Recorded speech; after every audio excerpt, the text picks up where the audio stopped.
Pero sa aking paningin, yung paraan na ginawa nila para mahuli si dating Presidente Duterte ay nagresulta sa napakatinding paglabag sa kanyang karapatan. Unang-una, nakita nyo naman, sabi nila dun sa kanilang sinumite na sa habeas corpus na sinampa namin para kay Congressman Pulong na binasahan daw siya nung warrant of arrest. Hindi po totoo yan. Kasi wala pong pinakitang warrant of arrest.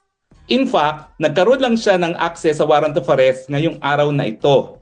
Kasi kagabi, bago pumasok sa detention facility si Attorney Kaufman, nagpa-print sa akin ng isang kopya ng warrant of arrest. At ngayon pa lang nabasa ni Presidente yung warrant of arrest laban sa kanya.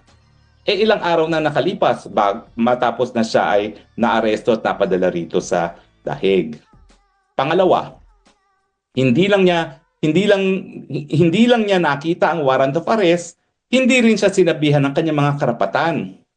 Ang binasa lang ni General Torre, at nakita ko naman ito sa Facebook, ay yung mga karapatan na akusado sa lokal na hukuman. Hindi naman sinabi na meron din siyang karapatan na iharap sa lokal na hukuman, at ang pinaka-importante pa, na meron siyang karapatan na humingi ng interim relief for provisional liberty sa lokal na Pilipinas na hukuman.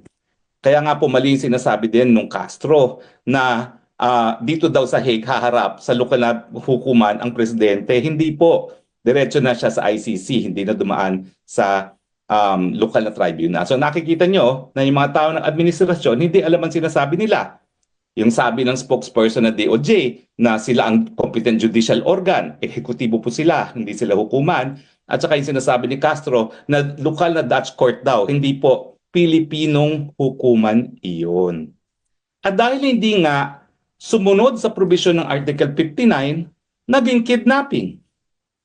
Saan ka naman nakakita? Inaresto, hindi binigyan ng kopya ng warrant of arrest, hindi isinabi ang kanyang karapatan sa ilalim ng Rome Statute of the ICC na naging legal na basihan kung bakit naaresto ang dating presidente.